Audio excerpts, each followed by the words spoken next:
जो है हम लोग कुछ पॉइंट पहले हम लोग पढ़ चुके हैं, ठीक है। हम लोग को जो बचा हुआ कुछ पॉइंट था उसको समझ लेना। इसके बाद हम लोग पढ़ेंगे ऑक्सीकरण या उपचयन, दोनों एक ही चीज है। होता क्या है, ऑब्जेक्टिव में कभी कभी तुम्हारा जो है उपचयन लिखा हुआ रहेगा और कभी कभी तुम्हारा ऑक्सीकरण लिखा रहेगा, ठीक है।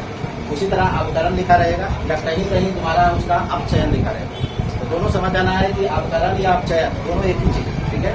और ऑक्सीकरण और उपचयन दोनों एक ही चीज है। यहाँ से हमेशा ऑब्जेक्टिव आता है, ऑक्सीकरण और अवकरण से हमेशा यहाँ पर ऑब्जेक्टिव आते रहते हैं, ठीक है। इसको समझना है कि इसको हम लोग ऑक्सीकरण अभिक्रिया करते किसको या हम लोग अवकरण अभिक्रिया करते किसको, और हम कैसे जानेंगे कि कौन सा ऑक्सीकरण होगा और कौन सा अवकरण होगा। देखो ध्यान दो, ऑक्सीकरण मतलब होता है कि जब कोई भी दो तत्व अभिक्रिया करेंगे, ठीक है। सब इसके पहले भी हम अभिक्रिया से रिलेटेड पढ़ते आ रहे हैं, ठीक है। वियोजन अभिक्रिया तो संयोजन अभिक्रिया नहीं, तो ऊष्मा शोषी अभिक्रिया तो ऊष्मा क्षेपी अभिक्रिया, ये सभी हम लोग पढ़े।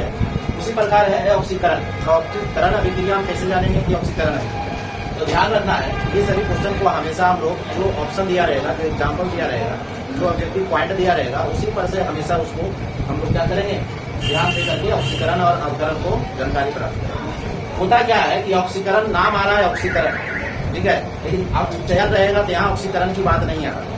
तो जहाँ पर उपचयन या ऑक्सीकरण दोनों चीजें, तो जब कोई भी तत्व अभिक्रिया करता है तो अभिक्रिया अगर वो ऑक्सीजन के साथ करता है ना, ऑक्सीजन को संयोग करता है और हाइड्रोजन को त्याग करता है, तो जिस अभिक्रिया में अगर ऑक्सीजन को क्या करता है, मतलब ऑक्सीजन को एक्सेप्ट करता है, मैंने स्वीकार करता है, और हाइड्रोजन को क्या कर देता है, त्याग कर देता है, मैंने हटा देता है, ठीक है। तो वैसे अभिक्रिया को हम लोग कौन सा अभिक्रिया करेंगे, ऑक्सीकरण अभिक्रिया करेंगे।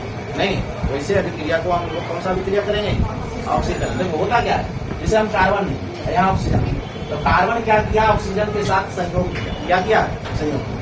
जब कोई भी तत्व ऑक्सीजन को संयोग करता है और हाइड्रोजन को त्याग करता है, मैंने हटाता है, तो इसे अभिक्रिया को हम लोग कौन सा अभिक्रिया देंगे, ऑक्सीकरण अभिक्रिया। जैसे यहाँ सल्फर, यहाँ ऑक्सीजन है, ये दोनों क्या कर रहा है, संयोग कर रहा है, मिल रहा है, मिलने के बाद बना रहा है सल्फर ऑक्साइड, सल्फर डाइऑक्साइड। नहीं, तो इसलिए ऐसे अभिक्रिया को जब ऑक्सीजन के साथ संयोग करे, जहाँ देख लेना कि ऑक्सीजन के साथ संयोग कर रहा है, मिल रहा है, तो इसे अभिक्रिया को हम लोग कौन सा अभिक्रिया कहेंगे, है ना, ऑक्सीकरण या है ना उपचयन अभिक्रिया, ठीक है। अगला जो बात आती है हम लोग को अवकरण में, अवकरण में क्या करता है कि यहाँ पर हाइड्रोजन को संयोग करता है, हाइड्रोजन को अपने पास लाता है और ऑक्सीजन को हटा देता है, मैंने ऑक्सीजन को संयोग करता है और ऑक्सीजन को क्या करता है, हटाता है, मैंने वियोजन करता है, ठीक है। अगर हटाता है तो वैसे अभिक्रिया को हम लोग कौन सा अभिक्रिया कहेंगे, वैसे अभिक्रिया को हम लोग अवकरण अभिक्रिया कहेंगे, जिसको हम लोग अपचयन को। देखो यहाँ क्या हो रहा है, हाइड्रोजन है और ऑक्सीजन है, लेकिन दोनों मिलकर के इसमें क्या कर रहा है, हाइड्रोजन ऑक्साइड जल बना रहा है। तो इसमें क्या है कि हाइड्रोजन को संयोग कर रहा है, इसमें हाइड्रोजन आ रहा है, यहाँ पर भी देखो हाइड्रोजन आ रहा, ठीक है। तो जिसमें हाइड्रोजन को संयोग करता है तो इसे अभिक्रिया को हम लोग अपचयन अभिक्रिया करेंगे, ठीक है। वो सभी हमेशा ऑप्शन पर ही ध्यान देना है, एग्जाम्पल वाले टर्म पर ही ध्यान देना है, ठीक है। अगला रेडॉक्स, रेडॉक्स अभिक्रिया भी पूछे जाते हैं हमेशा, पूछेगा कि निम्न में से रेडॉक्स अभिक्रिया कौन है, ठीक है, या रेडॉक्स अभिक्रिया करते किसको। तो रेडॉक्स अभिक्रिया हम उसको कहेंगे जिसमें ऑक्सीकरण और अवकरण दोनों, जिसमें ऑक्सीकरण भी हो उस अभिक्रिया में और अवकरण भी, मैंने दोनों, तो इसे अभिक्रिया को हम लोग कौन सा अभिक्रिया कहेंगे, रेडॉक्स। जैसे हम लोग ये कॉपर ऑक्साइड और हाइड्रोजन, कॉपर है, देखो कॉपर के साथ ही ऑक्सीजन को क्या कर रहा है, हटा रहा है। आगे जब अभिक्रिया किया, ये दोनों को जब मिलाए हैं, कॉपर ऑक्साइड और हाइड्रोजन को जब हम मिला रहे हैं, तो मिलाने के बाद बनाया जल और कॉपर को अलग किया, ठीक है। यहाँ देख रहे हैं कि कॉपर ऑक्साइड जो है, इसमें पहले ऑक्सीजन मिला हुआ है, पहले यहाँ पर ऑक्सीजन मिला हुआ था, लेकिन इस ऑक्सीजन को क्या किया, बाद में अभिक्रिया करने के बाद ऑक्सीजन हट गया, ठीक है। लेकिन यहाँ हाइड्रोजन था, इस हाइड्रोजन के साथ फिर यहाँ ऑक्सीजन क्या हुआ, मिल गया, यहाँ क्या हुआ, मिल गया। इसमें दोनों गुण हो रहा है, अपचयन का भी गुण हो रहा है और उपचयन का भी हो रहा है, नहीं अवकरण भी हो रहा है और ऑक्सीकरण भी हो रहा है। तो जिसमें दोनों अभिक्रिया संभव हो तो इसे अभिक्रिया को हम लोग रेडॉक्स अभिक्रिया कहेंगे। जिसमें उपचयन और अपचयन दोनों, या पूछता है जिसमें अपचयन उपचयन दोनों अभिक्रिया होते हैं, उसे हम कौन सी अभिक्रिया करेंगे, तो रेडॉक्स अभिक्रिया, ठीक है। आगे है हम लोग का उसमें वियोजन। जब हम वियोजन पढ़ रहे थे, ठीक है ना, जब हम लोग वियोजन पढ़ रहे थे, जिसमें हम बताए थे वियोजन मतलब होता है अलग।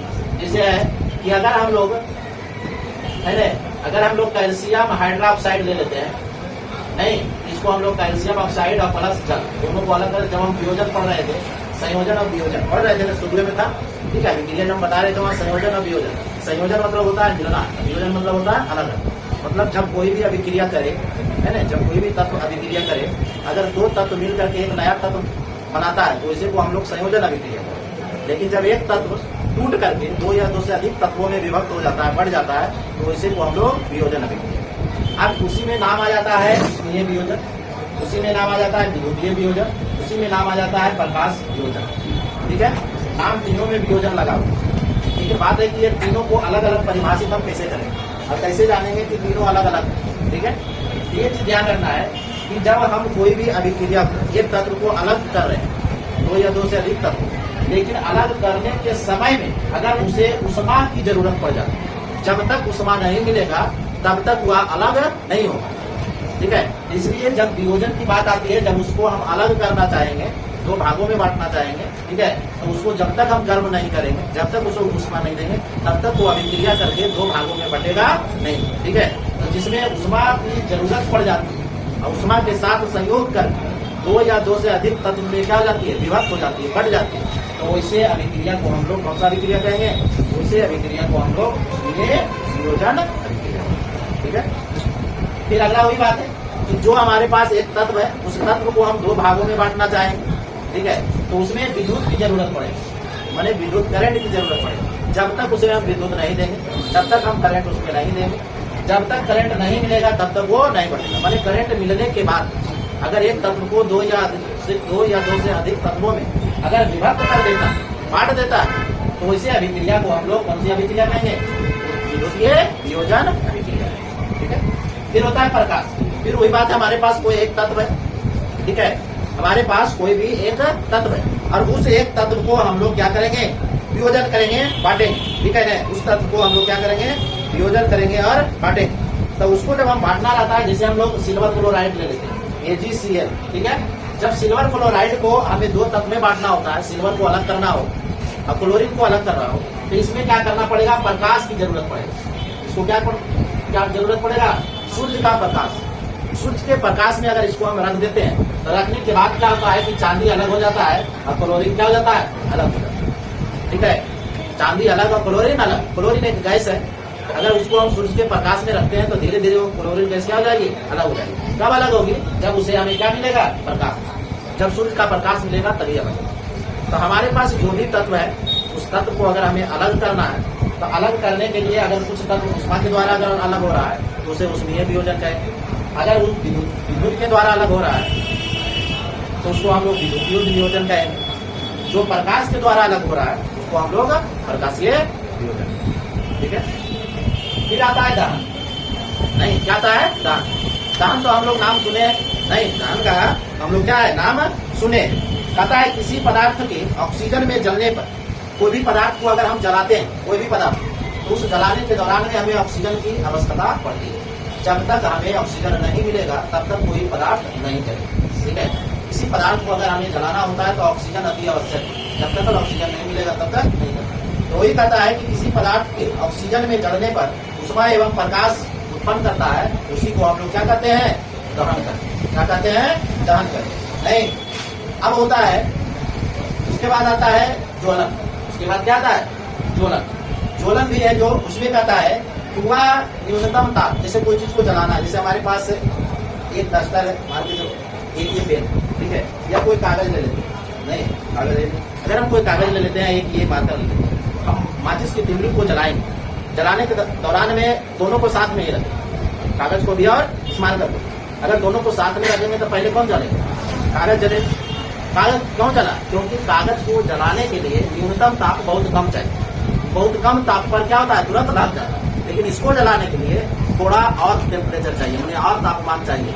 अगर लकड़ी हो तो उसको और ताप चाहिए, नहीं तो वही कहता है कि कोई भी पदार्थ का जो न्यूनतम ताप होता है, ठीक है ना, कोई भी पदार्थ का जो न्यूनतम ताप होता है, उस ताप पर जो पदार्थ जलना शुरू कर देता है, न्यूनतम ताप पर, उसी को हम लोग क्या कहते हैं, ज्वलन करते हैं। उसी को क्या कहते हैं, ज्वलन। सभी पदार्थों का ज्वलन ताप अलग अलग होता है। सभी पदार्थों का ज्वलन ताप जो होता है क्या होता है, अलग अलग होता है। जैसे हम इसको जलाएंगे, इसके लिए कुछ टेम्परेचर ज्यादा चाहिए। एक माचिस से लगाएंगे तो ये नहीं लगेगा, नहीं, इसको पहले गर्म होगा, गर्म होने के बाद इसका टेम्परेचर उस टेम्परेचर तक आएगा तभी ये जलना शुरू करेगा, नहीं तो नहीं जलेगा। अभी हमें लकड़ी को जलाना, माचिस के तीली से जला पाएंगे? नहीं जला, क्योंकि उसको जलाने के लिए लकड़ी को उसकी टेम्परेचर तक तब तक नहीं पहुंचेगा जब तक वो नहीं जलेगा। इसलिए सभी का जो तापमान होता है अलग अलग।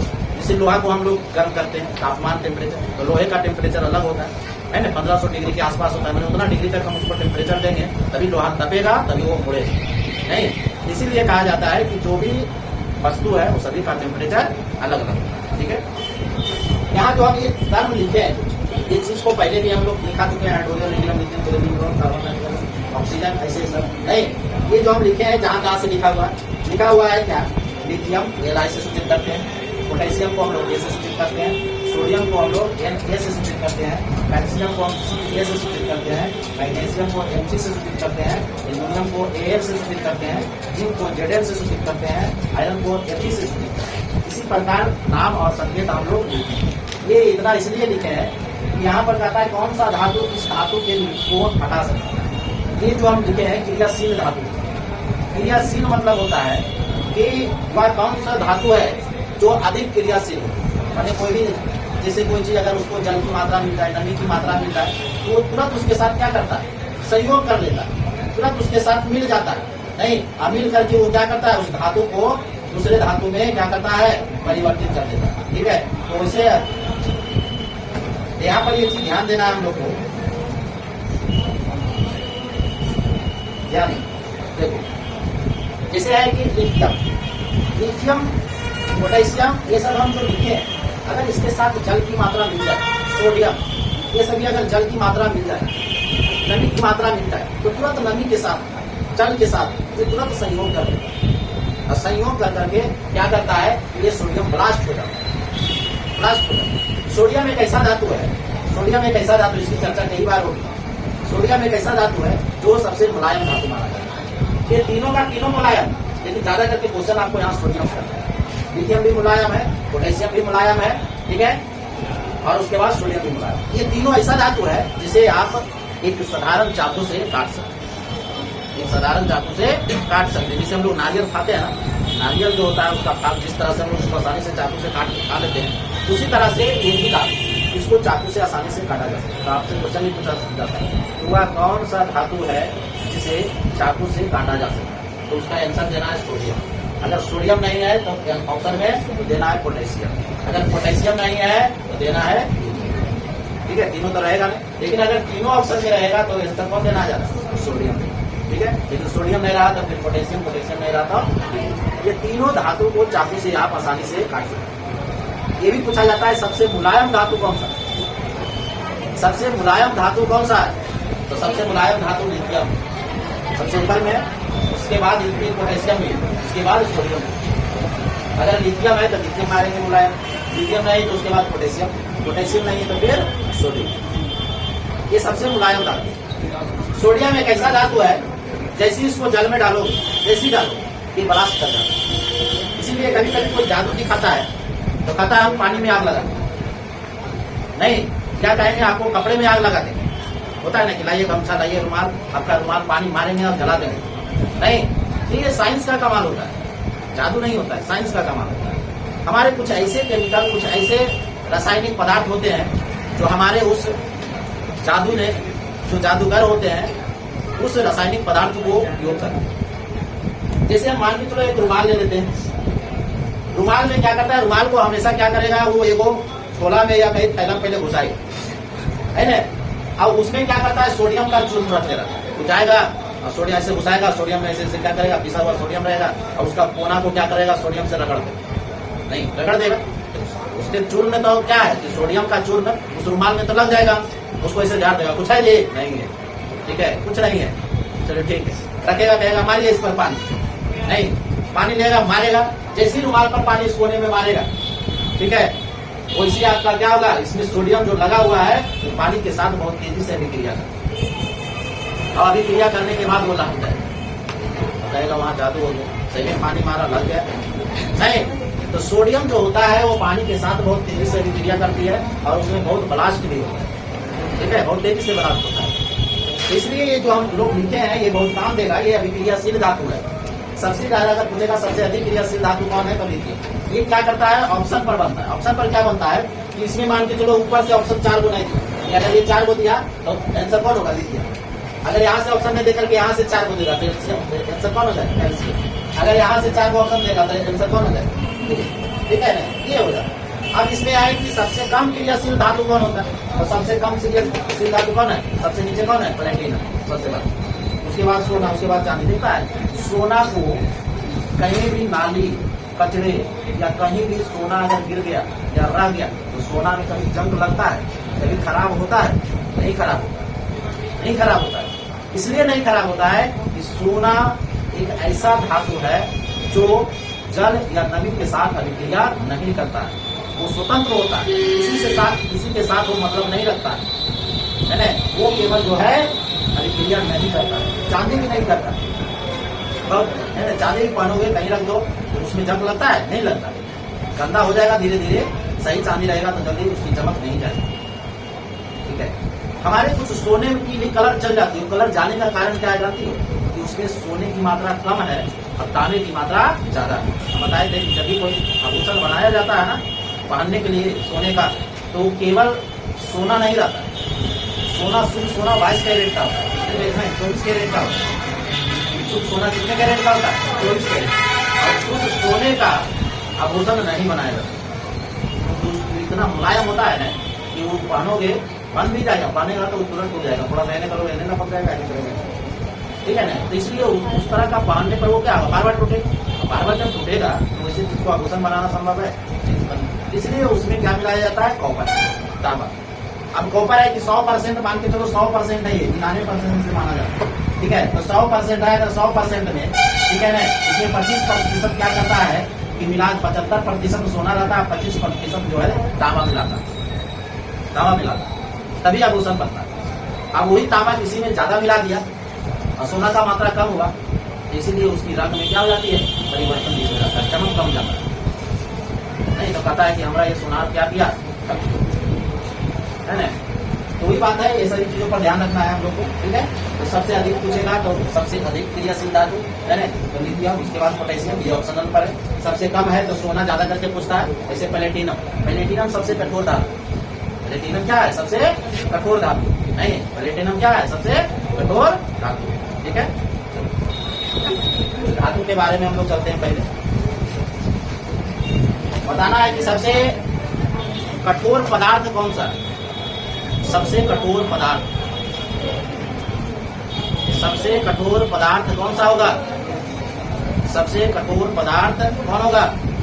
जब सबसे कठोर पदार्थ की बात हम लोग बोल रहे हैं तो वहां पर कौन सा होगा, हीरा,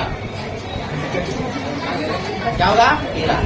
अब वही बात हम बोलेंगे सबसे कठोर अधातु, सबसे कठोर अधातु, ये भी सबसे कठोर अधातु की अगर बात बोलते हैं ये भी क्या होगा, हीरा ही होगा, क्या होगा, हीरा होगा, ठीक है।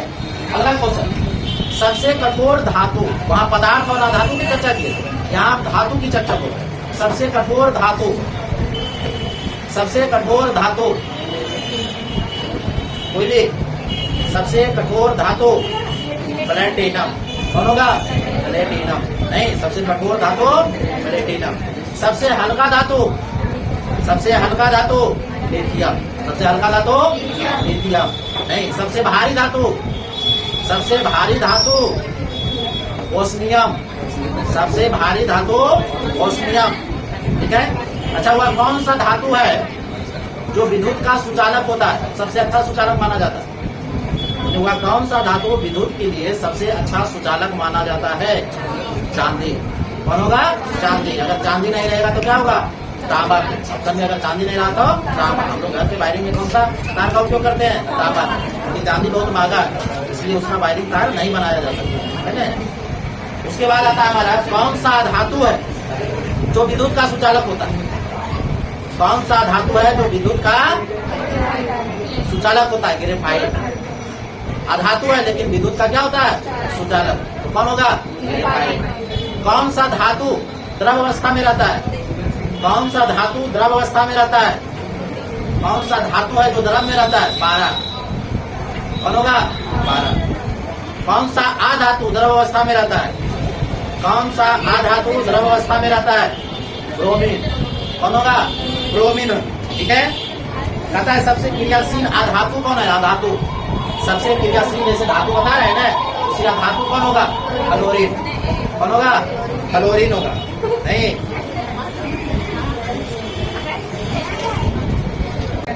हम लोग लिख रहे हैं पहला ये क्वेश्चन कि Fe प्लस CuSO4 और फिर लिख रहे हैं FeSO4 प्लस C। ठीक है। इसमें से तुम लोग को बताना है कि यहाँ पर कौन सा अभिक्रिया हो रहा है। सोचो कौन सा अभिक्रिया हो रहा है? कौन सा अभिक्रिया हो रहा है? पहले तो ये दोनों, पहले शुरू में संयोजन और वियोजन। तो संयोजन मतलब होता है मिलना, तो दो को मिलकर के बना नहीं रहा। वियोजन मतलब अलग अलग भी नहीं हो रहा, एक उससे मिलकर के दो को भाग में बांटना, ये भी नहीं हो रहा। इसमें क्या कर रहा है कि इसके साथ ये अभिक्रिया कर रहा है। अभिक्रिया करके क्या किया कि ये दोनों मिलकर के 13 सल्फेट बनाया और कॉपर को क्या कर दिया? अलग कर दिया। तो जहाँ कोई भी तत्व को हटा करके वो अपना जगह ले रहा है, तो ऐसे अभिक्रिया को हम लोग कौन सा अभिक्रिया कहते हैं? वियोजन। कौन सा अभिक्रिया करते हैं? वियोजन अभिक्रिया। ठीक है। अगला ध्यान,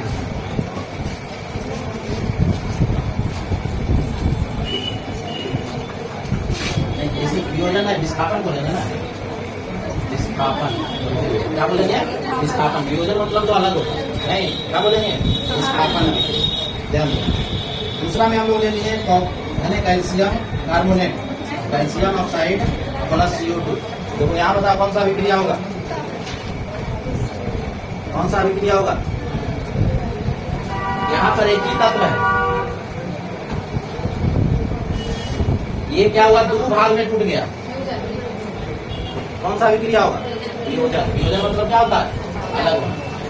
वियोजन मतलब क्या होता है? अलग होना। ठीक है। उसी तरह हम लोग लेते हैं कैल्शियम ऑक्साइड प्लस जल, कैल्शियम हाइड्रोक्साइड। ये कौन सा अभिक्रिया होगा? कौन सा अभिक्रिया होगा? इसमें दो तत्व मिल करके क्या किया? एक तत्व का निर्माण हुआ। नहीं, दो तत्व मिल करके एक तत्व का निर्माण हुआ, तो उसको हम लोग कौन सा अभिक्रिया कहेंगे? कौन सा अभिक्रिया? संयोजन। वियोजन, संयोजन। जब दो तत्व मिल करके एक नया तत्व का निर्माण करते हैं तो उसको कौन सा अभिक्रिया कहेंगे? संयोजन अभिक्रिया कहेंगे। नहीं, उसको कौन सा अभिक्रिया कहेंगे? संयोजन अभिक्रिया कहेंगे। ठीक है। आगे ध्यान दो। एक हम ले दे रहे हैं, देखो यहाँ HCl प्लस NaOH। ठीक है। ये NaCl हो गया प्लस H2। तो ये कौन सा अभिक्रिया होगा? देखो सबसे पहले ध्यान देना, HCl ये अम्ल है जिसमें H लग गया, इसमें OH लग गया, ये क्षार है, क्षारक पदार्थ। ये अम्ल हो गया। अम्ल और क्षार जहां पर भी आ जाए तो उसको बोलते हैं हम लोग, बना लेता है लवण और जल। तो ऐसे अभिक्रिया को हम लोग बोलते हैं उदासीनीकरण। जहां अम्ल और क्षार का अगर तुम्हारा ऑब्जेक्टिव रह गया, अम्ल और क्षार से रिलेटेड दिया रहा, ठीक है ना, तो वहाँ ध्यान देना रहा कि वहाँ उदासीनीकरण अभिक्रिया होगा। ठीक है। कौन सा अभिक्रिया होगा? उदासीनीकरण अभिक्रिया होगा। ठीक है। अगला ध्यान, जिसे हम लोग लिखते हैं PbNO 3 का सफिक्स को ध्यान दे दिया उसका। ठीक है। PbO plus NO2 plus O2। यहाँ क्या हो रहा है? ये तत्व है, ये दो भाग में क्या हुआ? दो या दो से अधिक भाग में क्या हुआ? टूट गया। किसके द्वारा टूटा? समान द्वारा, मैंने अलग हो रहा है। तो अलग होना क्या कहलाता है? वियोजन। अलग मतलब क्या होता है? वियोजन। तो कौन सा वियोजन? विस्मीय वियोजन। बता देते ना, कौन सा वियोजन होगा? विस्मीय वियोजन। अगर वही एजा लिखा रहेगा तुम्हारा प्रकाश, तो क्या होगा? प्रकाशीय वियोजन। यहाँ लिखा रहेगा विद्युत, तो क्या होगा? विद्युतीय वियोजन। ठीक है। क्या होगा? तीनों को ध्यान रखना, यहाँ पर लिखा रहेगा उत्तर, नहीं उसमें प्रकाश विद्युत, तो पकड़ लेंगे कौन सा वियोजन होगा हमारा। ठीक है।